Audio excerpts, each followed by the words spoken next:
Between Hollywood and Wall Street, a very real corporate drama is unfolding, the outcome of which will make a blockbuster Hollywood corporate war movie.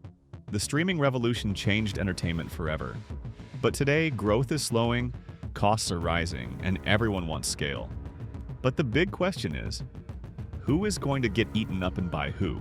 In early December 2025, an industry reshaping deal was announced.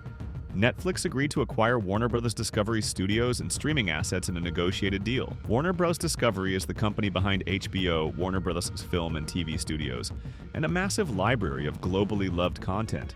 Netflix proposed to pay about $27.75 per share in a mix of cash and stock, valuing the assets at roughly $82.7 billion.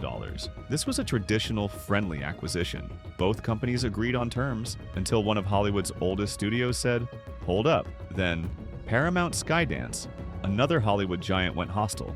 Let's break down what a hostile takeover means in business merger or acquisition. Normally, when Company A wants to buy Company B, they sit down, make a deal, share terms, and sign documents. Kind of like a friendly negotiation. That's what Netflix and Warner Bros. Discovery had. A hostile takeover is when Company A tries to buy Company B without the cooperation or approval of Company B's board of directors. Instead of asking nicely, the would-be buyer goes straight to the shareholders. They say, "Hey, if you own shares in this company, sell them to us at this price, because it's better than what the board is offering." That bypasses management and puts pressure on the owners themselves. It's corporate poker at the highest stakes. And that's exactly what Paramount did. Now let's examine what went down in this corporate triangle. Step 1. Netflix makes a deal. Netflix struck a deal with Warner Bros. Discovery first. It was a negotiated acquisition.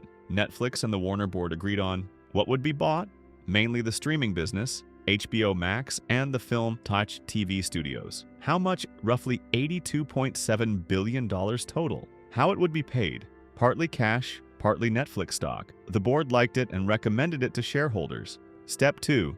Paramount enters the ring. Just days later, Paramount Skydance launched a hostile takeover offer. They offered $30 per share in cash for all of Warner Bros. Discovery, not just part of it, valuing the total deal at about $108.4 billion. That's more money per share, and in cash, which can look irresistible to shareholders. Paramount made it clear, "We believe our all-cash offer gives shareholders more immediate value, and we're going over the board's head to get it." That's the essence of a hostile bid. Paramount's bid was technically hostile because it went directly to shareholders instead of cooperating with Warner Bros. Discovery's board, but the board rejected it, calling the offer inferior and risky compared to the Netflix deal. They argued Paramount's financing wasn't fully guaranteed. It relied on complex backers and trusts, not solid, enforceable commitments. Netflix's deal was cleaner, more certain, and already contractually agreed to. Paramount's bid carried regulatory uncertainty and financial risk. So instead of agreeing, the Warner board told shareholders to stick with the Netflix merger. In a hostile takeover scenario, the power shifts to shareholders. Paramount is now asking shareholders, "Sell your shares to us at $30 each, and take the immediate cash." Warner's board says, "Our Netflix deal gives you more certainty and long-term value." Who wins? That depends on how shareholders vote. Whether Paramount sweetens the offer regulatory approval, whether Netflix sticks with their proposal. This isn't settled, it's still unfolding by the day. What this means for Hollywood.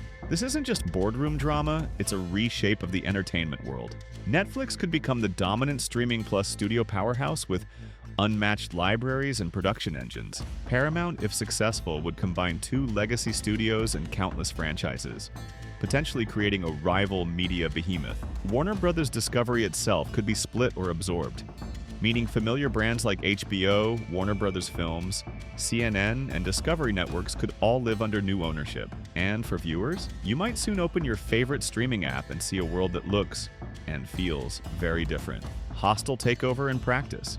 Key takeaways. Let's summarize the real-world lesson. A hostile takeover doesn't care if the board says no. It goes straight to shareholders, the owners of the company's stock. Price isn't everything.